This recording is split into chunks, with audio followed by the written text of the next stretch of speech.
What's up, YouTube? Today we're going to be making a little video talking about Asmongold's recent reaction to how he feels about live service games and how they're all very similar. And to avoid making this quite lengthy, what I've tried to do is just parse apart some of the points that where his conversation, his discussion lines up with what I'm talking about. But of course, if you want to watch the full video, I'll try to link that in the description and try to have the information there. Of course, this is not all encompassing to his argument, but I feel like if I were to do the whole video, this would be an hour-long video, and I just don't have the retention rates to make that happen. So let's start out with the first points. And I'm going to scroll a bit around here, a bit back and forth, because I kind of did this not succinctly. MMOs, this is sort of out of order, but the first point starts at about 8:44. So let's start right here. The reason I'm making this video is to express kind of my current state of mind. I still like online video games. I can still play them for fun, but I can never really fully invest into them because I feel like so many systems and mechanics inside of them are designed to waste your time. And I've noticed this, and I contrast it with something like Elden Ring, or I contrast it with something like that I've been playing a lot recently. Metaphor ReFantasio. Amazing, incredible game. I loved it. I ended up taking a day off today. I've been playing it all day. It's been really fun. And so I see these other single-player games that they don't make you sit through, 4 or 5 hours of meaningless, annoying activities in order to get the reward. They just give you the reward. And the reason why is because they've already got their reward. They've already got your money. So I wanted to stop it there because I think that I understand what he's saying. I mean, this is, of course, to a different degrees. This is like different levels to it, but I think that every game ultimately is going to have obstacles which are going to artificially increase the amount of time that you spend, whether that's difficulty, item acquisition, achievement acquisition, or time sunk. Some things are time gated with even within solo experiences. I think that live service video games exist at the antithesis of this. So this is the peak of all things. So they will tend to combine one or more of those elements, whereas a single player game tries to minimize it. And this is where he's coming from, whereas a single player game will try to lower those or decrease those at least as much as possible while still maintaining what they're trying to get across. Like, if a single player experience is too short, it may not have as much of an impact. So they can still pad these things. It's not to the same degree. So I think that being said, though, single player games live in a unique time right now. I mean, I think that because now we have streamers and YouTubers and speedrunners, the competitive nature and hours spent is still kind of the same for completionists. So if you're a completionist in a live service game, you're still going to be somewhat of a completionist in a single player game. And I think that the hours played to get to, say, a no-hit run or a 100% run still has people artificially invested. It's just they're not actively driving profit margins when they do so directly. Now, you could say indirectly through, popularity driven by the game. You see a YouTuber streamer play it, then other people buy it, and it drives interest. We've seen games that get driven interest through streamers and YouTubers, and then that becomes the thing. So it is entirely possible. But I just don't want it to be this separation, like, oh yeah, multiplayer games and live service games do this, but not a single player game. It's not entirely true.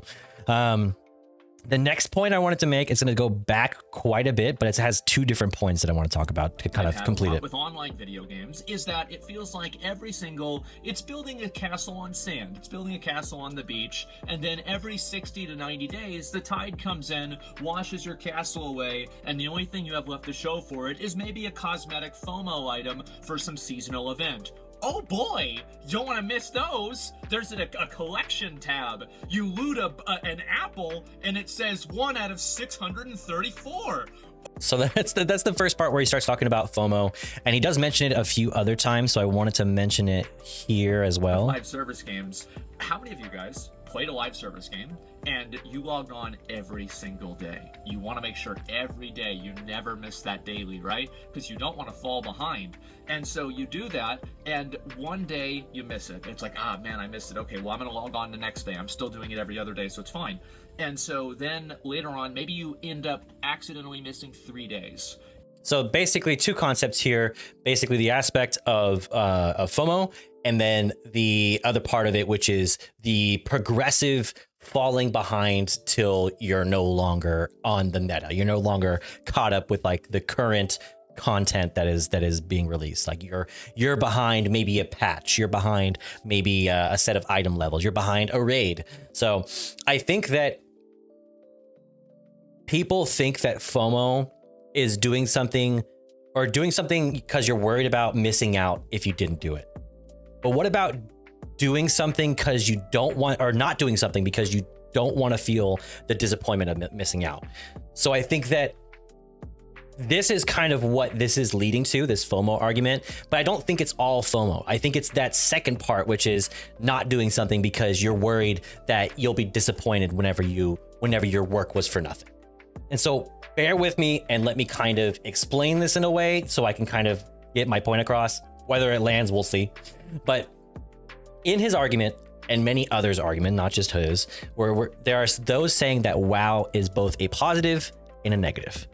So to give it an example, I'll talk about my daughter specifically, so because this is going to kind of bring things to light. So my daughter is 5 years old, and she has FOMO when it comes to bedtime. She's worried that while she's doing something that she doesn't enjoy and going to bed, her brother's going to stay up and have fun, and she'll miss out on a good thing and instead get something bad. I think the argument that Asm is trying to make is that when you go to play another game, you stay in WoW instead because of this FOMO, because you're worried you'll miss out on something you enjoy. So you're making two comparative judgments over something you like versus something you like. You're missing out on something, but at the same time, you're still enjoying it. But at the same time, he's also saying that, no, you don't actually enjoy WoW. The FOMO has created this artificial thing that's made you stay into it to make you think you enjoy the game. So the argument that Asm is making is that people stay in WoW, avoiding all other good games, even though WoW is bad. So swapping a good for a bad against your own self-interest, or the bad for a falsely perceived good. So I think this puts all this kind of ridiculous weight on FOMO as a concept of being like the reason why people stay. And I think that these catch-22 situations of like swapping goods for bads and like this better good or for something that's not as good, but you still hold on to it because you have more time sunk. I think these are catch-22 situations that just are, they're a small percentage of actual reality. And I think that we're putting too much weight into it. So with that, I wanted to mention the next point, which is right here. 40 hours farming for some helmet? That's stupid. And I understand the irony of this, because as one of the residential spending 40 hours farming for a helmet YouTubers, over the years especially, I've done this a lot. Okay? I've even made guides on how to do it in only 38 hours and save a little bit of time. But nowadays I look at that and I just don't have the same outlook on life that I used to, and I cannot even fathom wasting my time in such a exorbitant way. So I think this kind of connects to the FOMO point in a way, but I think the main thing that is here is kind of where the truth of the argument lies. And I think this is where a lot of people, like Asmon included, exist, which is kind of the argument of like, I'm not going to obtain Gladiator this season because carries exist. I'm not going to obtain Keystone Hero because doing Mythic Plus is toxic and I just want to do Delves. I think it's justification or coping for something that you don't want. Like you can't necessarily explain why you don't want it. You just don't want it anymore. But instead of being like, I don't want this anymore, it's saying like, well, because this is a grind that takes 40 hours, I just like it just seems like a waste of time. In reality, it's just you don't want it anymore. Like, let's not blame the game. I don't think it's fair. Like, it's fair to not want it, but let's call a spade a spade.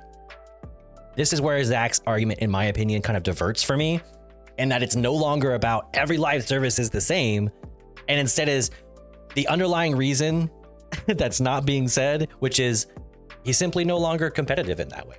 And I think that's a much more reasonable thing to say than saying like every live service is the crux of the issue here. So granted, this concept of where you're playing either on the bleeding edge of gameplay, because this is what he's talking about, like people who play and commit those 40 hours, right? Or whether you're playing the bare minimum, but kind of staying in the loop, you kind of do like the bare minimum to stay in. Whether you're using paid methods or just doing the base subscription with minimum play times, it's adhering to small percentages of people. And now the one argument he says frequently in his videos is like, you have enough points on a line to make a graph. I think that you do have enough points on a line to make a graph, but they're in such hyper specific settings and scenarios that how can any game appeal to masses of people and also still achieve what he's looking for? Like, I just don't think that's necessarily. It's kind of putting too much weight into very hyper specific things. Like, I don't know if that's being totally honest about what the issue is.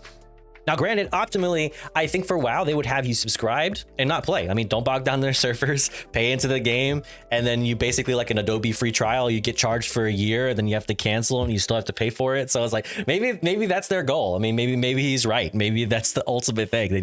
They want to give you all these things and then forget that you're subscribed altogether. Maybe that's the idea.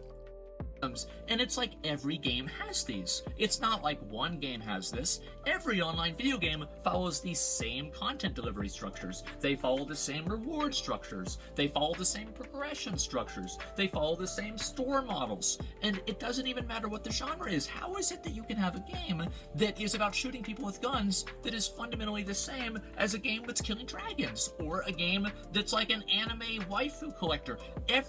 Really? Call of Duty's got the same progression standard, kind of? I mean, in an abstract sense, to Honkai Star Rail? What the hell is going on? So, I think the main flaw with his argument here is that like, the argument of basically the carrot on the stick just isn't appealing to me anymore. Makes no room for the actual argument, which is basically this carrot on a stick isn't appealing to me. It's like everyone could want that carrot on the stick to be a mount. But if you have no desire to do mounts, then it's not going to seem appealing to you anymore. And everything that is like the carrot on a stick is a mount, you're going to be like, well, this is all the same to me. So anything that you're not wanting, it's going to feel like that scenario. Even if it's not, it's going to be like, well, I had no desire for this. So it's just like this game.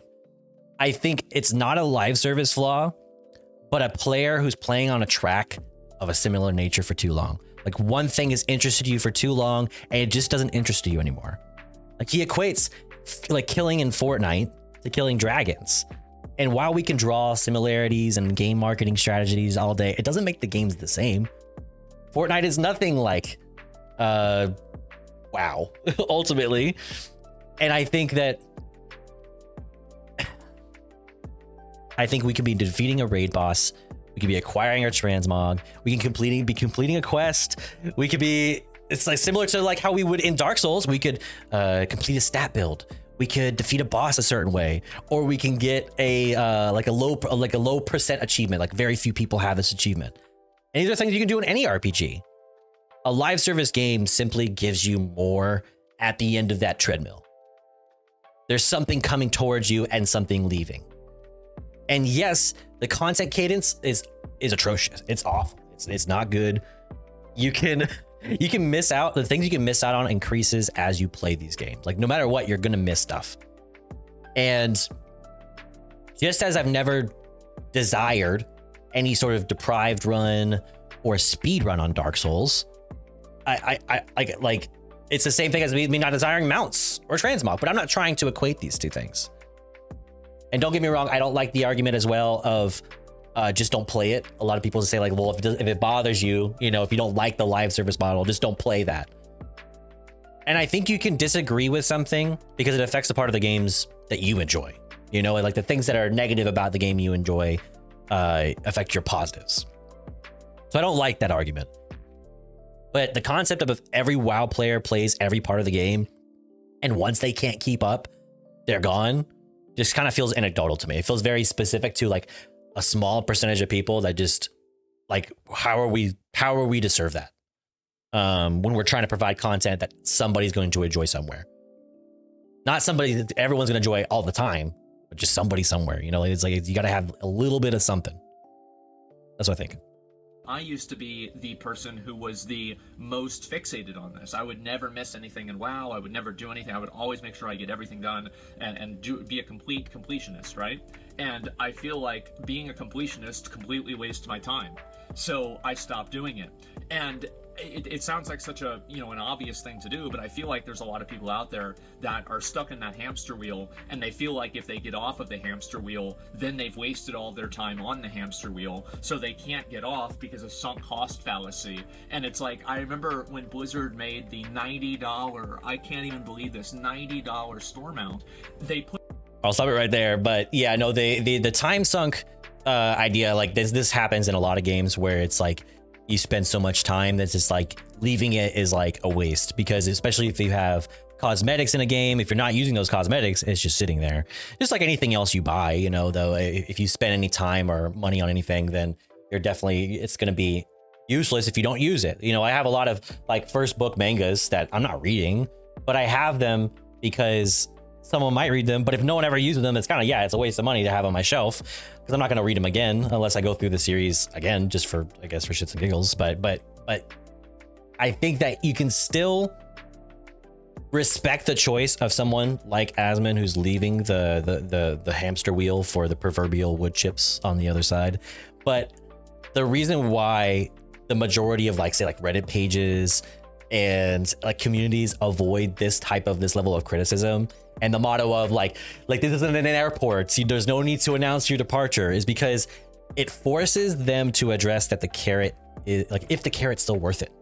It forces a level of self-reflection that basically tends to be the ultimate WoW killer. Like if you never realized it in the past, the threat was never that this MMO is going to kill WoW. And I think a lot of people misplace that idea. But instead, it was, is this MMO going to make a player realize that they haven't wanted to play WoW for years, but now that they're playing this one, they're like, wow, I haven't wanted to play this game because this game makes me feel the things that I used to feel playing this game. So in fact, if MMOs, in my opinion, would stop trying to be different than WoW, or some nostalgia grab, like, we'll make this MMO like MMOs used to be, like Ashes of Creation, people would have left eons ago. I think this is a dumb analogy to bring up, but Mike Shinoda from the band Linkin Park has basically, he's come out and said that multiple times that we're not going to try to recreate Hybrid Theory or Meteora, because if we did, they would be making music in an already dying genre at the time. They decided instead to evolve, and a lot of people to this day say the music died whenever that music stopped. That was their last good album. But those who remained fans appreciated the constant change of the music since then. And they're still making new music, and it's still evolving to this day. And I think that WoW has simply evolved beyond the OG player's enjoyment, though the Meteora fan, the Hybrid Theory fan. And I think that as players of a 20-year-old game now, we have to start expecting things to be the way they used to, saying it was better back then, saying, the classic Andes, and realize that in reality, it was fading to irrelevance back then as well. We just didn't realize it because we were in the hamster wheel. So when people noticed this during the peak of Wrath of the Lich King, we stopped getting those player numbers because what happened was more eyes had been on WoW than ever before. And so when people noticed during the claimed peak, etc., they had to self-reflect. They had a self-reflection moment. And it says basically, people said to themselves, do I play this game because I want to do this? Or do I play this because I'm better than people who have less time invested or don't even know about WoW? A lot of people play games because it's like the thing that other people don't do. It's like because they don't like COD or they don't like playing competitive games like that. They want to be good at something that maybe less people know about. Because games have always been competitive. The moment like we've had anything live or online, they've always been competitive. But even before then, if you've had a multiplayer game, it's been competitive. So I think like once popularity and competition entered the scene, a lot of people have kind of found their exit ramp. And on what used to be like an infinite freeway, just endless driving, people are now finding their exit ramp. It's just, I think it takes longer. It takes longer for certain people. That's just the way it is. It's just the way it is.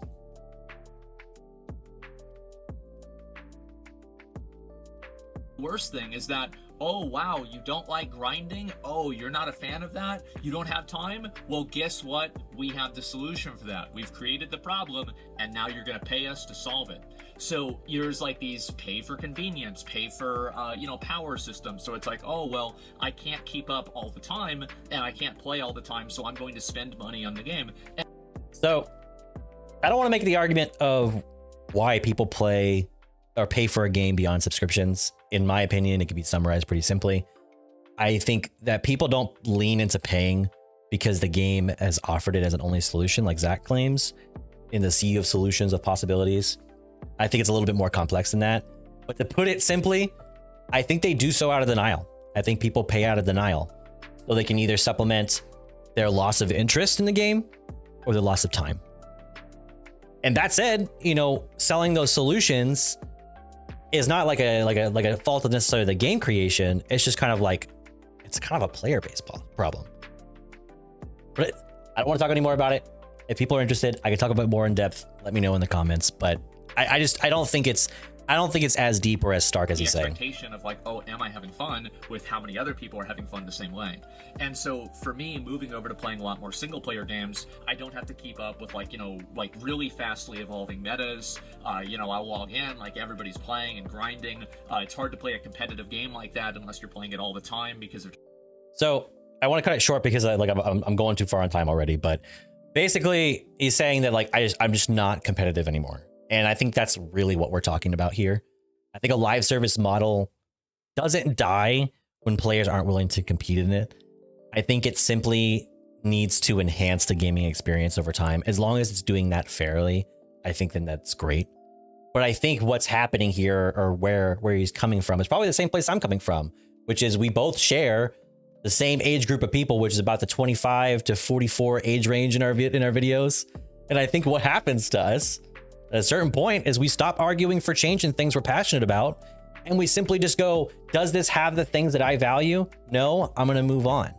I think when you're younger, I think you have more patience and willingness to wait for things to change, but as you're older, they simply just don't happen anymore.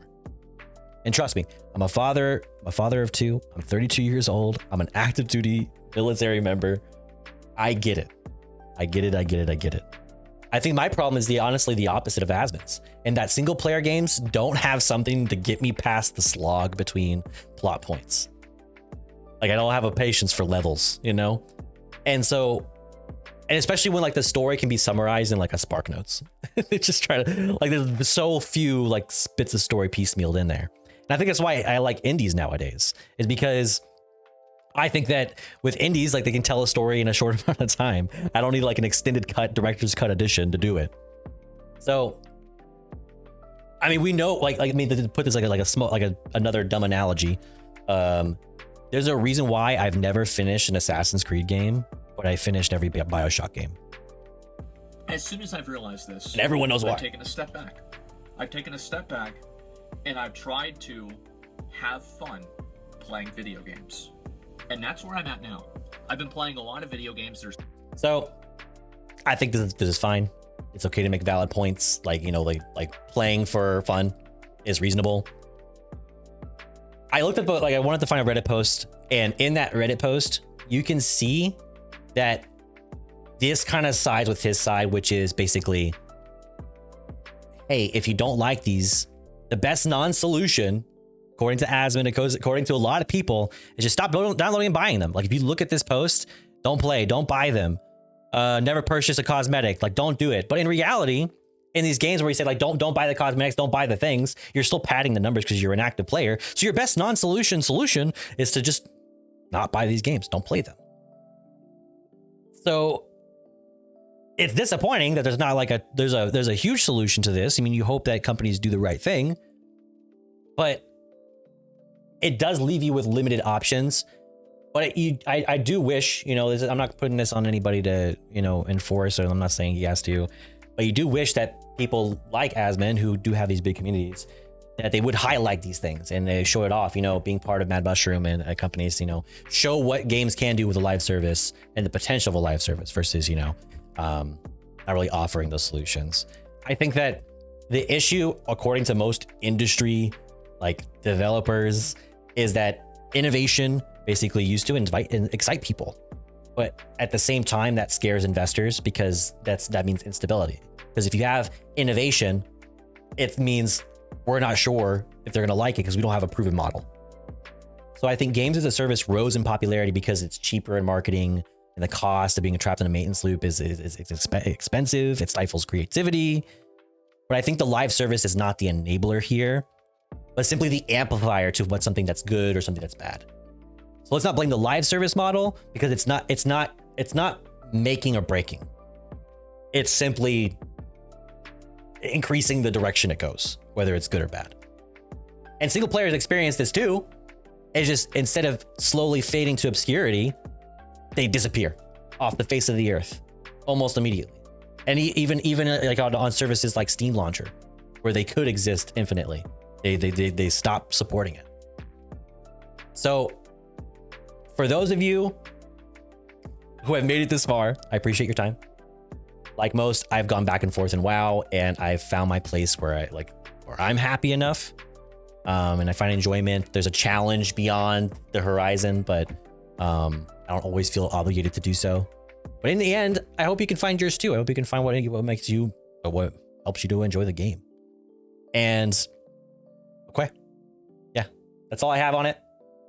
If you like the video, give you a like, subscribe to the page, and then of course subscribe to my Twitch. It's also ShawnSetGO.